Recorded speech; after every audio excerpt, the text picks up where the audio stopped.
Help me hit 7,000 subscribers. Support the video with a like and share your thoughts in the comments.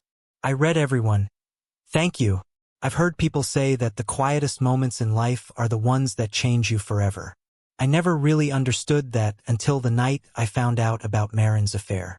She was the last person I ever expected to betray me. Marin, soft-spoken, sharp-minded. The kind of woman who remembered every detail about the people she loved. I thought I knew her heart better than I knew my own. Turns out I didn't.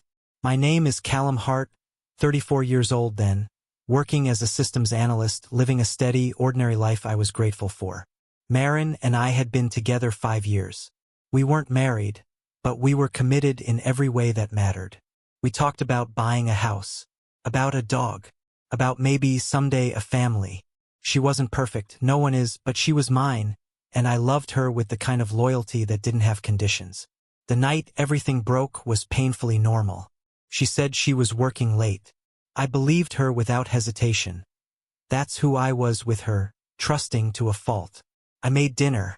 I folded laundry. I watched a documentary I wasn't really paying attention to. At around 11, her tablet buzzed on the counter. She'd forgotten it that morning, something she rarely did. I swear I wasn't looking for anything. I wasn't snooping. The screen simply lit up with a preview of a message. Can't stop thinking about last night. You're incredible. And beneath it, a name I'd never seen, Elara Pierce. For a few seconds, I didn't move. I didn't breathe. The world didn't crash around me the way movies show heartbreak. It just quieted. Everything inside me went still, the way a lake goes still right before a storm. I opened the message thread. I wish I hadn't, but I did.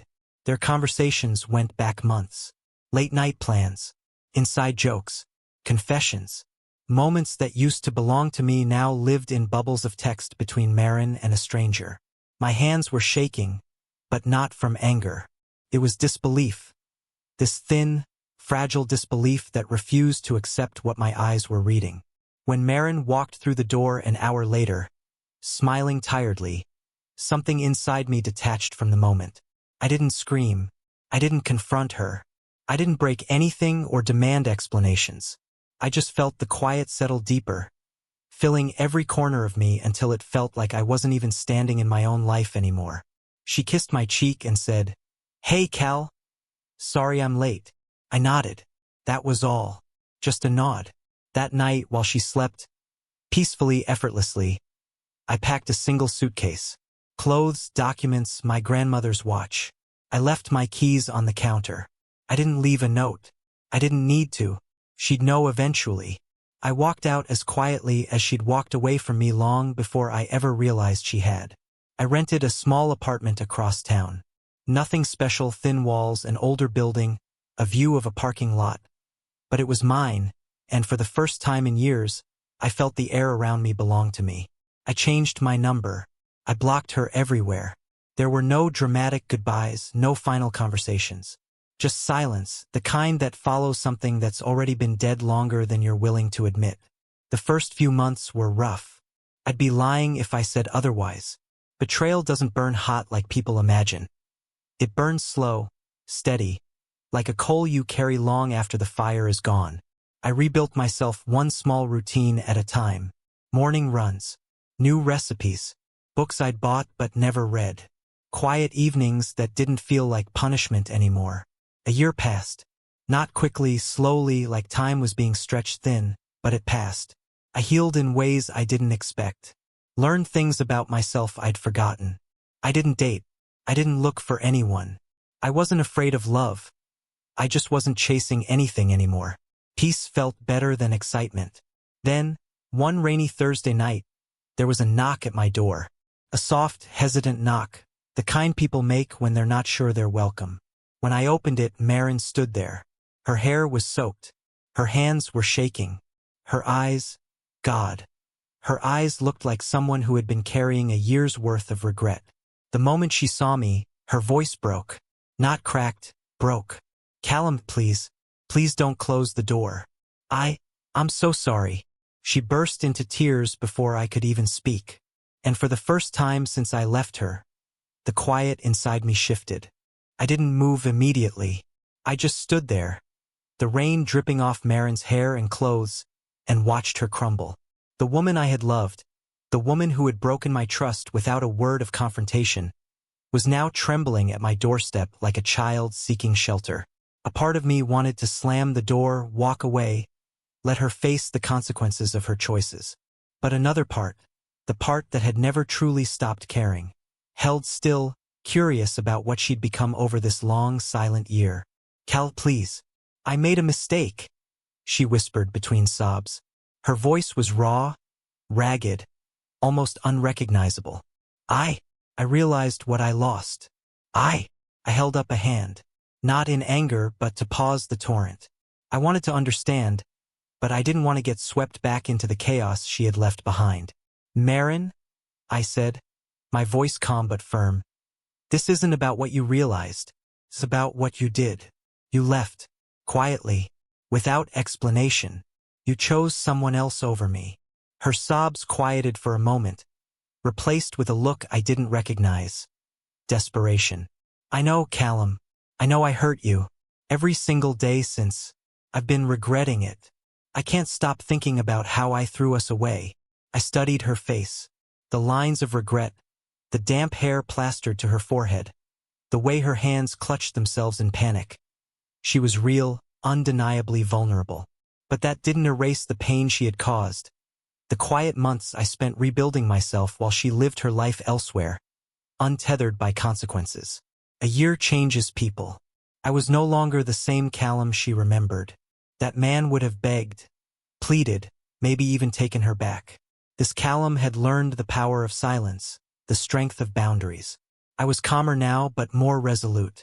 "Look," I said finally, "I can't just let you back in like nothing happened. Not after the betrayal, not after the year I spent trying to heal. Do you understand that?" She nodded, tears still falling freely. Yes, I understand. But I don't care how long it takes. I need to try. I need to make this right. You deserve the truth. All of it." I let her speak, but I didn't rush to forgive. I had learned that forgiveness isn't a gift you give someone else. It's something you choose for yourself when you're ready. And I wasn't ready yet. Marin took a deep breath and told me everything. How she met Alara at a conference, how it started as harmless flirtation, how she convinced herself it meant nothing, how over time, she lost sight of us, lost sight of me. And then, the guilt, the loneliness, the realization that the person she truly loved had never left. Even when she did. Her story was full of remorse, but it was also full of excuses. I listened, absorbing the words without responding. Every sentence reminded me of the emptiness I had felt when I left, the nights I cried into my pillow, the quiet apartment that became my sanctuary. Then, she paused, looking at me with pleading eyes. "I've changed, Cal. I've grown. I can't ask you to trust me again, but I want to try. I want to show you. You're the only one who ever mattered."